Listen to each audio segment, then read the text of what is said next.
국이 짰습니다. 아내가 끓인 된장국이었습니다. 평소와 같은 레시피, 같은 된장, 같은 손맛이었습니다. 그런데 남편이 말했습니다. 요즘은 좀 짜네. 그 한마디였습니다. 크게 다투지 않았습니다. 목소리를 높이지도 문을 세게 닫지도 않았습니다. 그런데 그날 이후 이 집의 공기가 달라졌습니다. 그리고 이상하게도 그날 일은 끝내 사과로 이어지지 않았습니다. 이 부부는 42해를 함께 살았습니다. 아이 셋을 낳아 키웠고 시부모님을 모셨었고 남편은 오랜 세월 한 직장에서 일했습니다. 아내는 그 세월 동안 집을 지켰습니다. 그리고 그 된장국은 결혼한 해부터 이 집 식탁에 올라왔습니다. 처음에는 남편의 입맛을 몰라 헤맸습니다. 시어머니에게 조심스럽게 물었던 적도 있었습니다. 대답 대신 웃음만 돌아왔고 아내는 혼자서 맞춰갔습니다. 조금 싱거우면 다음번엔 간을 더했고 조금 짜면 물을 더 넣었습니다.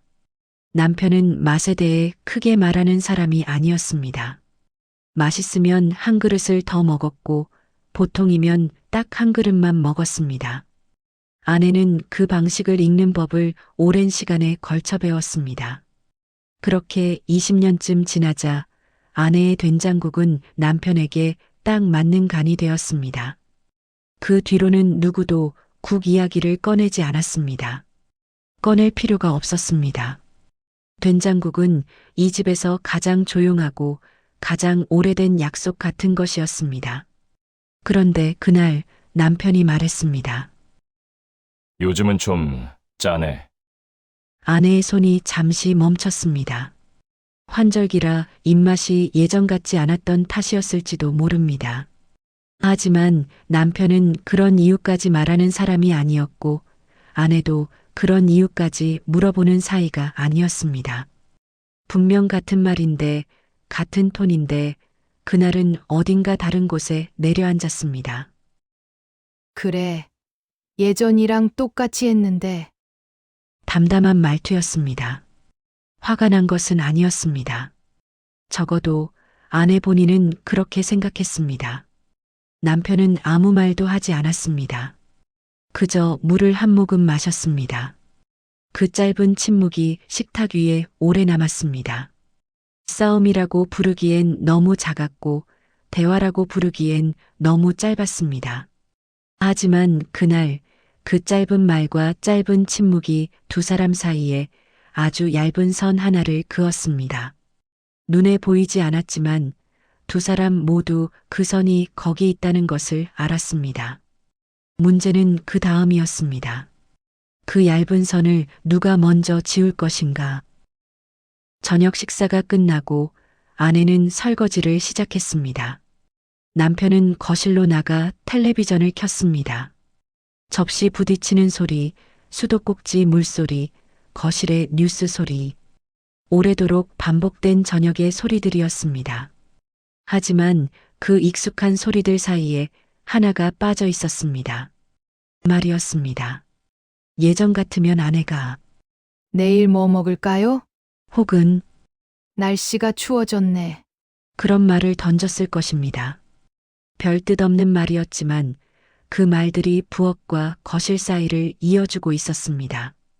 그날은 그 말이 없었습니다. 아내는 생각했습니다. 그 오랜 세월을 끓여왔는데 아마 별 뜻 없이 한 말이었을 것입니다. 남편은 원래 그런 사람이었습니다. 그런데 아는 것과 느끼는 것은 다른 문제였습니다. 그 정도 말은 할 수도 있지. 굳이 내가 먼저 뭘 꺼내야 하나. 설거지가 끝났습니다. 아내는 남편의 옆을 지나 안방으로 들어갔습니다. 먼저 들어가 있을게요. 그 말만 하고 문을 닫았습니다. 거실에서 남편도 생각했습니다. 국이 짜다고 느낀 건 사실이었습니다. 느낀 대로 말한 것 뿐이었습니다. 그런데 아내가 반응하지 않은 방식이 달랐습니다. 오래 함께 산 사람은 그 미세한 차이를 알아챕니다. 사과를 해야 하나? 하지만 무엇을 사과해야 하는지 알 수 없었습니다. 이 나이에 사소한 걸로 뭐 하러? 두 사람은 각자의 공간에서 같은 결론에 도달했습니다. 사과하지 못한 것이 아니었습니다. 사과하지 않기로 한 것이었습니다. 하지만 그들은 한 가지를 몰랐습니다. 꺼내지 않은 말은 사라지지 않는다는 것을요. 다음 날 아침이었습니다. 다녀올게.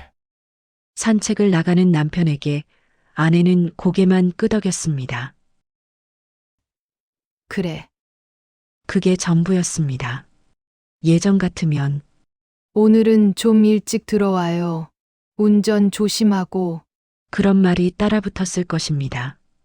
굳이 하지 않아도 되는 말들이 빠지자 아침이 헐거워졌습니다.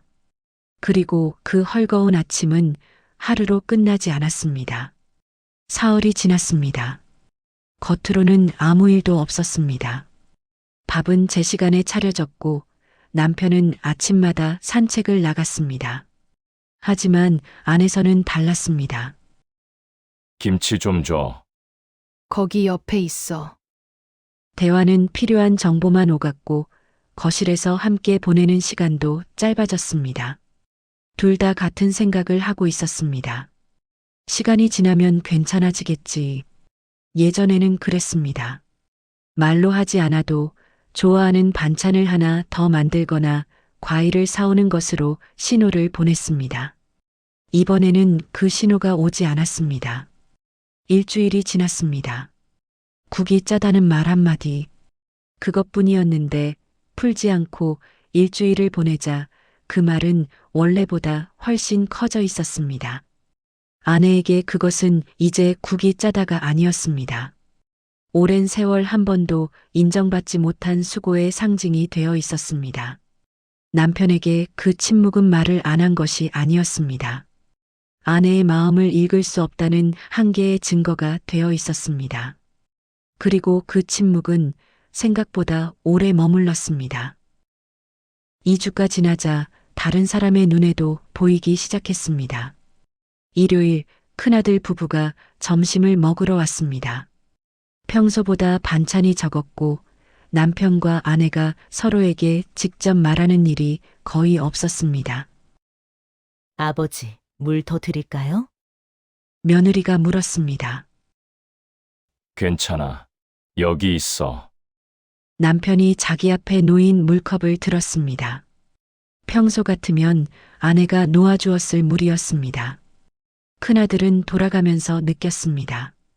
부모님 사이에 늘 있던 흐름 같은 것이 끊겨 있었습니다. 하지만 말로 표현할 수 없는 것은 개입할 수도 없었습니다. 3주가 지났습니다. 침묵은 이제 이 집의 일상이 되어 있었습니다. 그런데 말이 없어지자 이상한 일이 생기기 시작했습니다. 남편이 감기에 걸렸습니다. 환절기였습니다. 코가 막히고 기침이 나기 시작했습니다. 예전 같으면 아내가 먼저 알아챘을 것입니다. 감기약 먹었어요? 하고 물었을 것이고 생강차를 끓여 놓았을 것입니다. 아내는 거실에서 콜록거리는 소리를 들었습니다. 손이 잠시 멈췄습니다. 감기 정도는 알아서 하겠지. 남편은 혼자 약상자를 뒤졌습니다. 감기약이 어디 있는지 몰랐습니다. 항상 아내가 꺼내주었으니까요. 서랍을 열어보고 찬장을 열어보고 결국 유통기한이 얼마 남지 않은 감기약을 찾아 먹었습니다.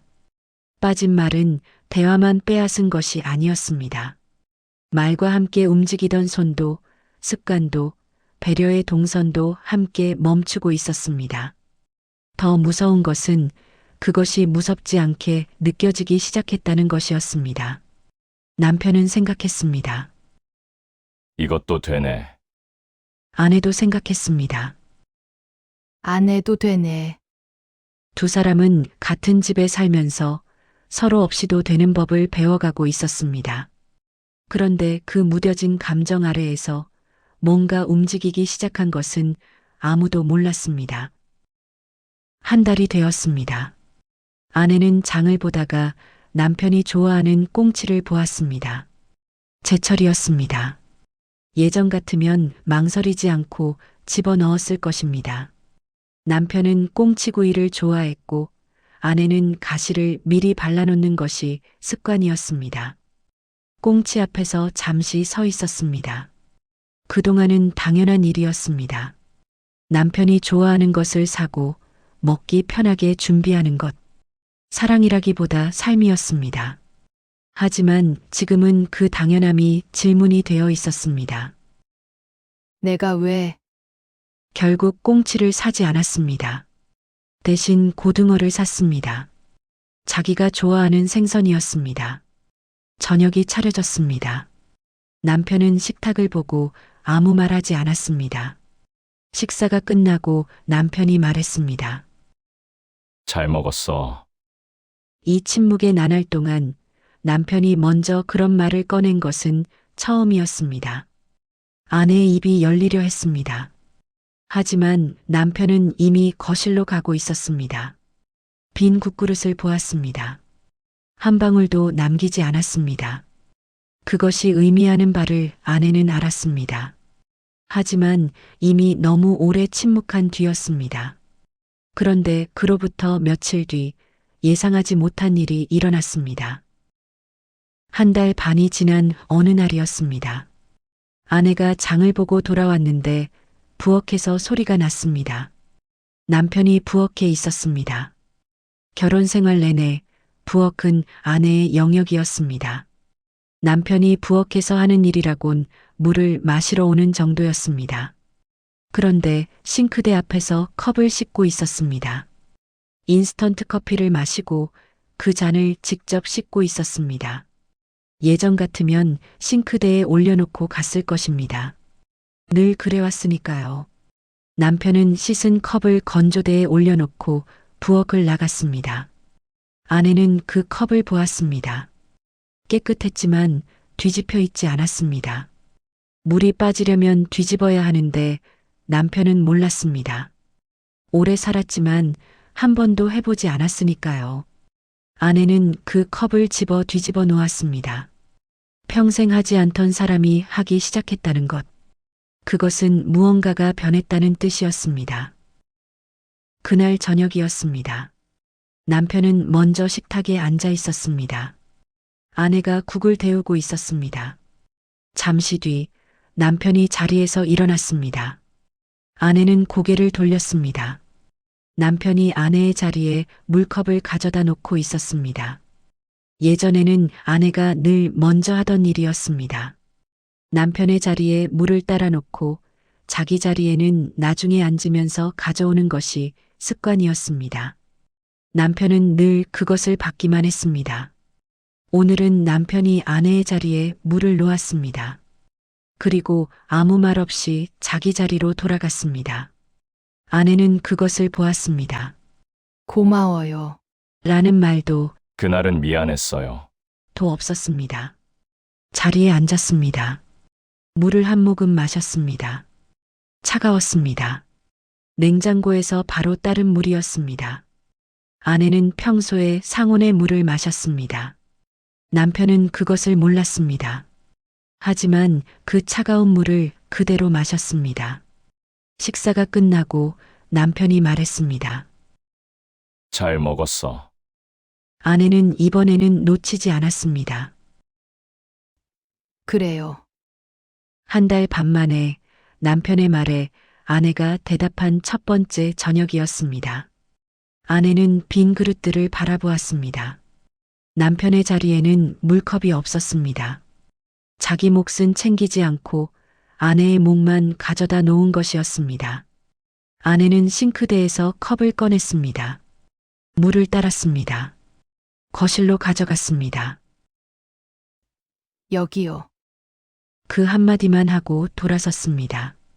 남편은 그 물컵을 받아들었습니다. 아무 말하지 않았습니다. 그날도 아무도 사과하지 않았습니다. 미안해요. 라는 말도 서운했어요. 또 끝내 나오지 않았습니다. 하지만 식탁 위에 조용히 놓인 물컵 하나가 두 사람이 아직 등을 완전히 돌리지는 않았다는 것을 말해주고 있었습니다.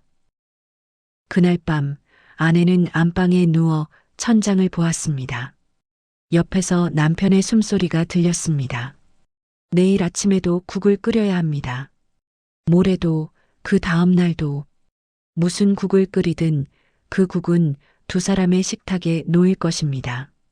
식탁이 있고 그 식탁에 두 사람의 자리가 있고 그 자리에 앉는 사람이 있다는 것. 아내는 잠이 들었습니다. 남편은 눈을 떴습니다. 아내가 잠든 것을 확인하고 조용히 돌아 누웠습니다. 내일도 아침이 올 것이고 국이 끓을 것이고 두 사람은 같은 자리에 앉을 것입니다. 사과는 여전히 나오지 않을 것입니다. 하지만 물컵은 다시 놓일지도 모릅니다. 그것이 이 집의 사랑이었습니다.